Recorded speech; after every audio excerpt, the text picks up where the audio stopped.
Hello বন্ধুরা, আশা করি তোমরা সবাই ভালো আছো। এখন বাজে প্রায় রাত 12টা। আর আমার ঘরের সামনেই একজন রেল লাইনের ডেট হয়ে গেছে। কারণ আমি ঘুমিয়ে পড়ছিলাম, বট করে আমি চিল্লাচিল্লি শুনতে পারছিলাম আস্তে আস্তে আওয়াজ। আমি ওদের সামনে যে ক্যামেরা করা আমার সম্ভব না। যাই হোক, সকাল হলে তারপরে আমি তোমাদের কিছুটা দেখাতে পারবো। পাশে আমার ছেলের সাথে খেলা করে, পাশের বাড়ি একটা ছেলে অনেক নিয়ে জর্জরিত ছিল। বেশি একটা কারণ আছে ও আজকে রেললাইনে ডেট হলো। কারণ আমার বাড়ির সামনে আমি পরিস্থিতিটা তোমাদেরকে দেখাতে পারছি না, দেখানো সম্ভব না।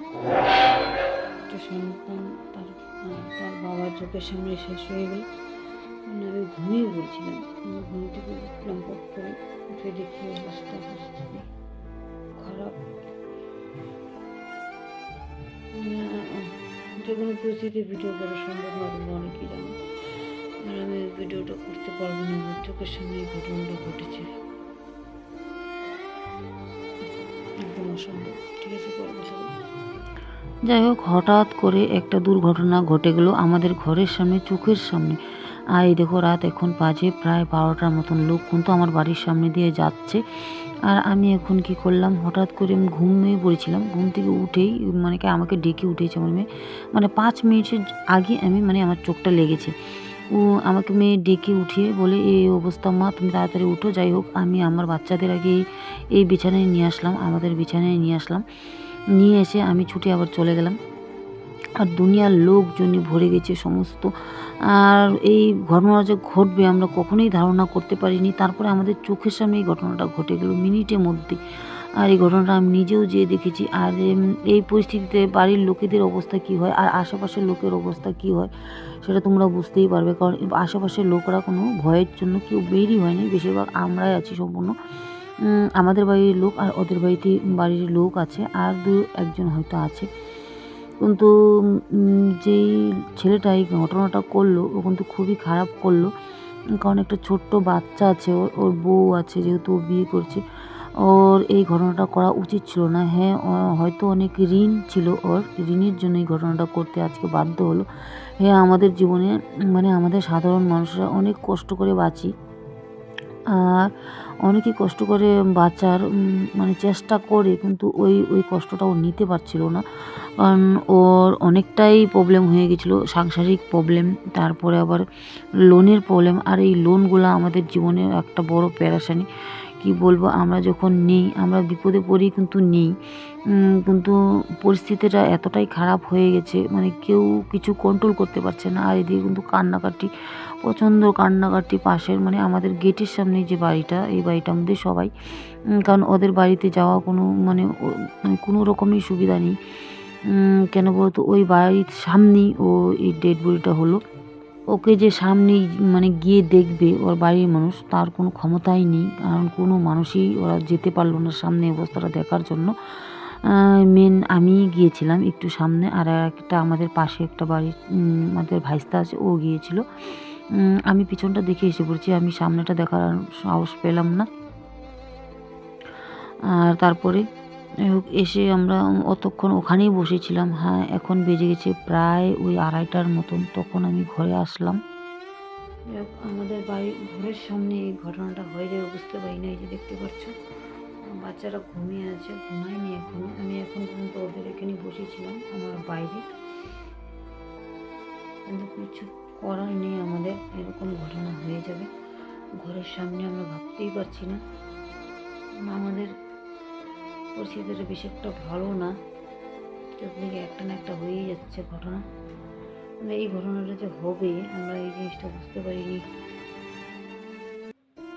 খুবই মারাত্মক, খুবই খারাপ একটা ঘটনা, খুবই খারাপ।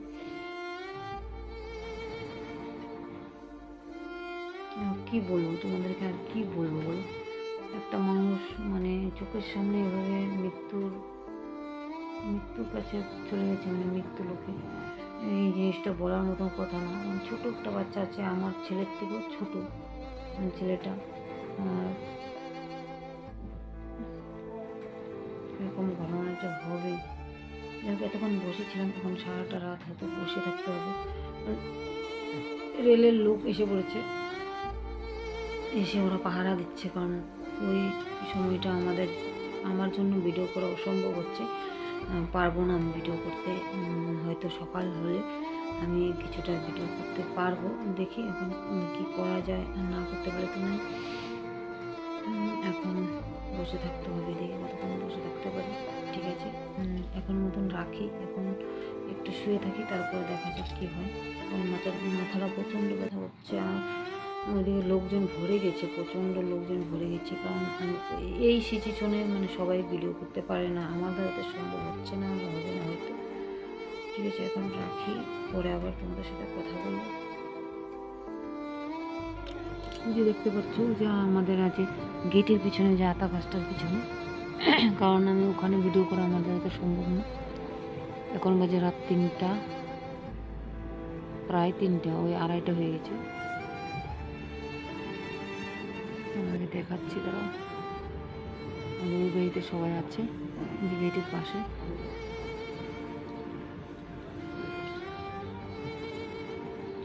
এখন রাত ভরে বসে থাকি, দেখি। আর এখন মানে রেলের লোক, মানে ট্রেনের লোকগুলো, মানে রেলের, ওরা সব বসে আছে রেল লাইনে, পাহারা দিচ্ছে। আমরাও সবাই এখানে বসে আছি, কী করবো। যাই হোক, এখন একটুখানি রেস্টে থাকি। চোখ মুখ দেখতে বসে গেছে একদম, আর ট্রেনের লোকরা সব বসে আছে। এখন বাজে 2:30। হ্যালো বন্ধুরা, এখন বাজে 8টার মতন, কারণ রাত 3:30টার সময় লাশটা নিয়ে যাওয়া হয়েছে। ওই 3:30 বাজে না, একটু 3টার থেকে 3:30টার মধ্যে লাশটা নিয়ে যাওয়া হয়েছে। আর আমরা সারা রাত ঘুমাইনি, একটু শুয়েছিলাম, পুটকে চোখটা লেগে গেছিলো, আবার উঠে পড়েছি। ওই রেল লাইনটা তোমাদেরকে দেখাবো, লাশটা নিয়ে করে তোমাদেরকে দেখাবো, ঠিক আছে। যাই হোক, আমি তোমাদেরকে এই ভয়েসটা দিতে পারছি না, আলাদা ভয়েস দিতে হচ্ছে, কারণ পাশে একটা সাউন্ড আসছিলো তার জন্য।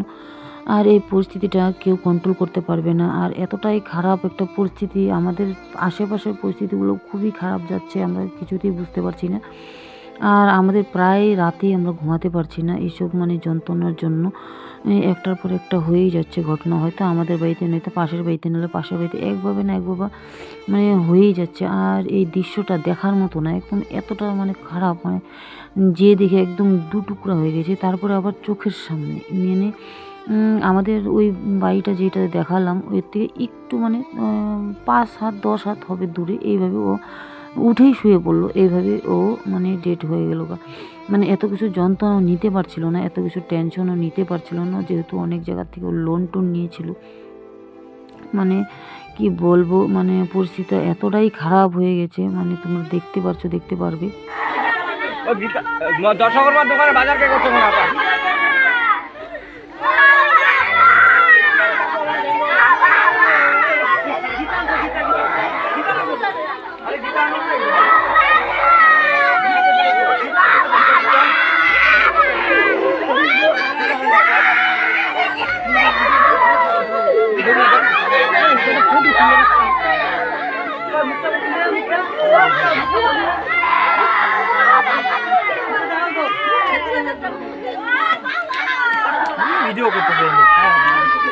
যাই হোক, ওর একটা ছোট বাচ্চা আছে, ও একবারও চিন্তা করলো না। হ্যাঁ, মানুষের অনেক প্যারাশানি হয়, মানুষ জীবনটা খুবই কঠিন। যারা বাস করছে, যারা পৃথিবীতে আছে, তারা বুঝতে পারছে যে মানব জীবনটা কতটা কঠিন একটা জীবন। আর এই পরিস্থিতিটা কন্ট্রোল করা সবার দ্বারা তো সম্ভব হয় না। কিছু কিছু মানুষ হেরে নিজের জীবন ত্যাগ করে, কিছু কিছু মানুষ লড়াই করার চেষ্টা করে। আর এই দেখো, ফুটফুটে বাচ্চাটা দেখতে পাচ্ছ, 8 থেকে 9 বছর হতে পারে, হয়তো হায়েস্ট, হয়তো 9 বছর এইভাবেই হবে। কিন্তু এই এতটুকুন বাচ্চাটা কীভাবে ও কন্ট্রোল করছে, ওর বাবার জন্য কীভাবে কাতর হয়ে কান্না করছে, মানে এই দৃশ্যটা দেখার মতো না। তবু আমি ভিডিওটা করেছি, কারণ এইটাই আমার কাছে স্মৃতি হয়ে থাকবে, তাছাড়া আর কিছুই থাকবে না। আর ও চলে গেছে, ওকে আমরা কোনোদিনও আর দেখতে পারবো না।